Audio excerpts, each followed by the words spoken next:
Vini যদি ওই গোলটা না করতেন বা আলিসন বেকার যদি সেই শেষ মুহূর্তে সেভ না করতেন, আজকে আমরা হয়তো আলোচনাটা ভিন্ন রকম হতে পারতো। ব্রাজিলের আরো বেশি চাপে পড়তে হতো, কার্লো আনচেলত্তিকে নিয়ে অনেক বেশি সমালোচনা হতো।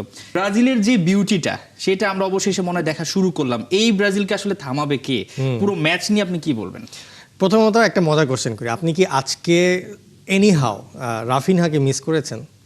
মিস করেছি, একটু হলেও মিস করেছেন। আচ্ছা, কিন্তু আমার পার্সোনাল মতামত বলি আমি, যে সেটা হচ্ছে যে আমি রাফিনহা যে নাই এইটা আমার কাছে মনেই হয়নি।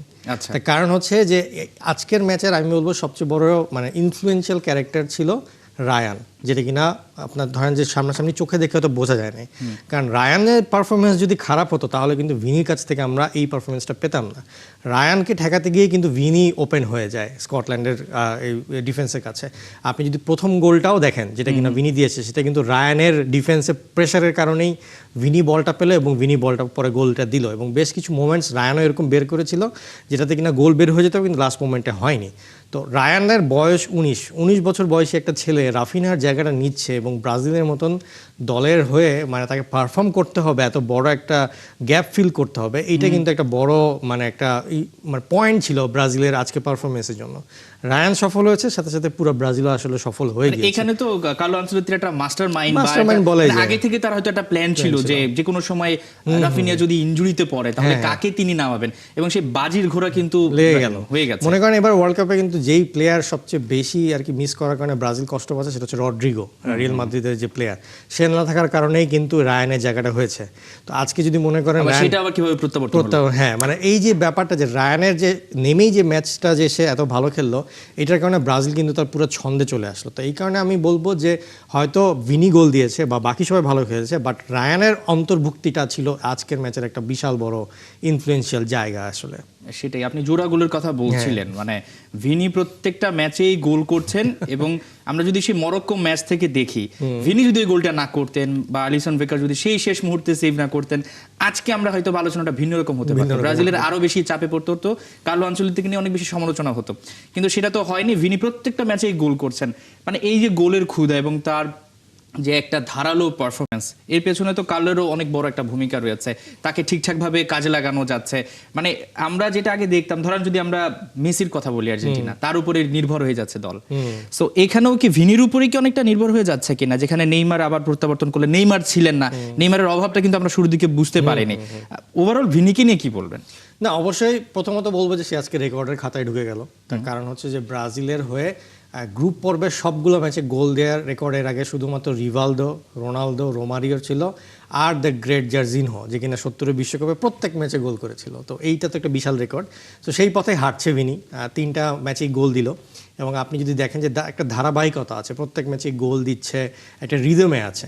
এবং সে যদিও এবারে পুরো সেন্টার অফ ব্রাজিল স্কোয়াড, আমি বলবো যে অ্যাটাকিংয়ের যে সেন্টারটা সেটা হচ্ছে আপনার ভিনিসিয়াস জুনিয়র। কিন্তু মানে শুধুমাত্রই যে ভিনি নির্ভর সেটা কিন্তু না। আপনি যদি দেখেন ম্যাথিউস কুনহাও কিন্তু গোল দিচ্ছে, রায়ানের কথা বললাম, ম্যাচে জোড়া গোল, আজকের ম্যাচে 1 গোল দিল। এবং আপনি যদি দেখেন হচ্ছে এনরিকো মাঝে মাঝে আছে, রায়ানের কথা তো আমি বললামই। মিডফিল্ডে কিন্তু প্রথম ম্যাচে আমরা যেরকমভাবে মিডফিল্ড একটু নড়বড়ে দেখছিলাম, মিডফিল্ড কিন্তু এখন আস্তে আস্তে গুছিয়ে আসছে। কাসেমিরোর কোনো ভুল কিন্তু আজকে দেখা যায়নি। এবং সবচেয়ে বড় যে জিনিসটা আপনাদেরকে বলতে হয়, এবং প্লাস সবাই চিন্তা করে দেখেন, মরক্কোর পর এখন পর্যন্ত কিন্তু ব্রাজিল কোনো গোলও খায়নি। ডিফেন্স কিন্তু একবারে মানে নির্ভেজাল ডিফেন্স, মানে এখান থেকে ঢোকার আসলে কোনো কারণ আমি দেখছি না। মানে প্রথম ম্যাচে একটু শেকি ছিল ডিফেন্স, যেটা কিনা নার্ভাসও ছিল, রাইট ব্যাকে প্রপারলি এভাবে খেলানো হয়নি। কিন্তু এখন যদি দেখেন পরপর 2 ম্যাচে আপনি 3 গোল দিলেন কিন্তু কোনো গোল খেলেন না, ডিফেন্স কিন্তু শক্ত হয়ে যাচ্ছে।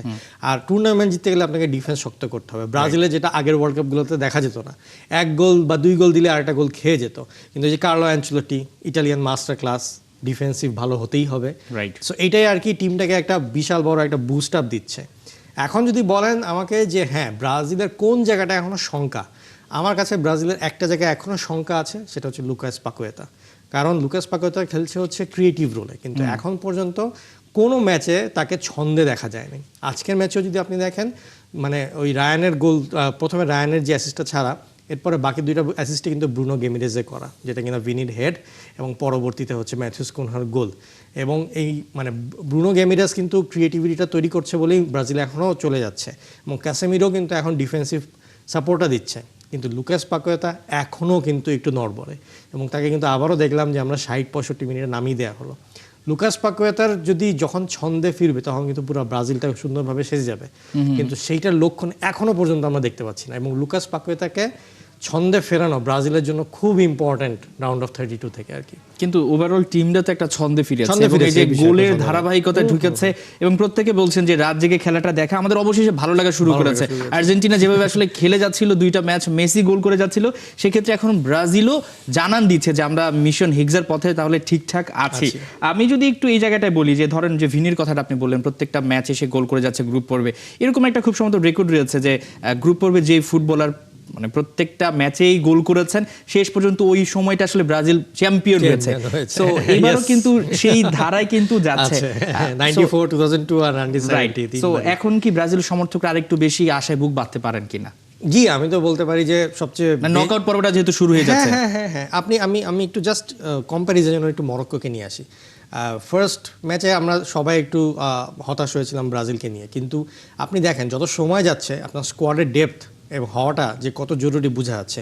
মরক্কো আজকের ম্যাচে 4-2 গোলে, মানে তারা কিন্তু ড্র করতে বসেছিল মরক্কোর মতো টিম হাইতির সাথে। 2-2 ছিল। হাইতি এই গ্রুপের সবচেয়ে দুর্বল টিম, তাদের সঙ্গে কিন্তু ড্র করছিল এবং একসময় হাইতি আগিয়েছিল।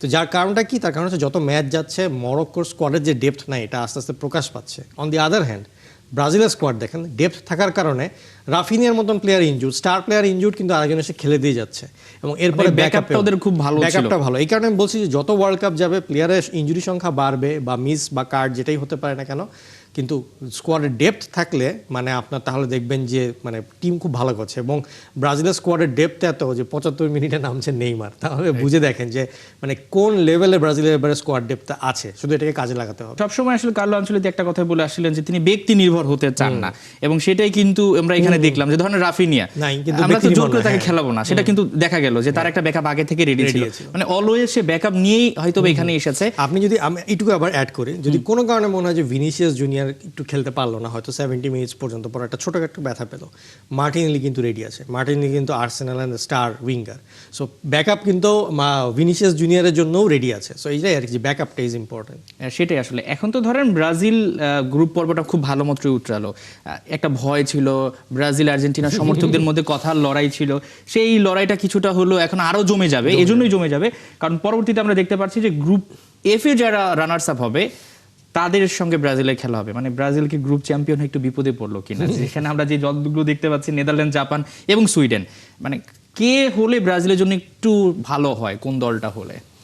আমার মতে এখন ব্রাজিল যে ছন্দে আছে, যেই হোক না কেন ব্রাজিলের জন্য এটা সমস্যা হবে না। মানে কোনো ভয়ের কারণ দেখছেন আমি আপনি? কোনো ভয়ের কারণ দেখছি না, কারণ এখন ব্রাজিলের যে ছন্দ, যেভাবে করে গোল স্কোরিং, কিন্তু ব্রাজিল সমর্থকরা তো একটু ভয় পাচ্ছেন জাপানকে নিয়ে। না, আমার মতে এখন আসলে ওই শঙ্কার কালো মেঘ কেটে গেছে, নেইমারও মাঠে ফিরেছে, রাফিনের জায়গাটাও একজন নিয়েছে, দুর্দান্ত ছন্দে আছে। হ্যাঁ, তো এখন বলবো যে পুরো টিম একটা ছন্দে আছে, গোলও খাচ্ছে না, তো এক ধরনের ডিফেন্সিভ কনফিডেন্সও আছে পুরো দলের প্রতি, এবং যে ছোটখাটো দুটো একটা সেভ করা দরকার সেটাও অ্যালিসন করে দিচ্ছে। তো যার কারণে আমার মতে এখন গ্রুপ এফ থেকে যেই আসুক না কেন মোরাললেস নেদারল্যান্ডস চ্যাম্পিয়ন হবে। সো নেদারল্যান্ডসের সাথে দেখা হবে না, কারণ তাদের খেলা তিউনিশিয়ার সাথে এবং অলরেডি তারা হচ্ছে আপনার কত 4 পয়েন্টে আছে। তো তিউনিশিয়ার সাথে জিতে 7 পয়েন্ট নিয়ে গ্রুপ চ্যাম্পিয়ন হবে, এটা ধরে ফেলাই যায়। জাপান আর সুইডেনের মধ্যে খেলা এটাই হবে সবচেয়ে হাড্ডাহাড্ডি লড়াই, কারণ যেহেতু জাপান 1 পয়েন্টে আগিয়ে আছে, জাপান ড্র করতে পারলে কিন্তু গ্রুপ চ্যাম্পিয়ন, কিন্তু সেখানে সুইডেন আবার চেষ্টা করবে জেতা। তিউনিশিয়াকে ওরা আবার 5 গোল হারিয়েছে এবং সুইডেনের striking force is tremendous, because Isak আছে, গিয়োকারেস আছে এবং আয়ারি আছে, এই তিনজনই কিন্তু ছন্দে আছে। শুধু আমি বলবো যে নেদারল্যান্ডসের ম্যাচটা নেদারল্যান্ডস এতই ভালো খেলেছিল যে সুইডেনের আসলে কিছু করার ছিল না, কিন্তু তারপরে সুইডেন বেশ চেষ্টা করেছিল। সো আমার মতে এটা একটা বেশ হাড্ডাহাড্ডি লড়াই হবে জাপান আর সুইডেনের মধ্যে।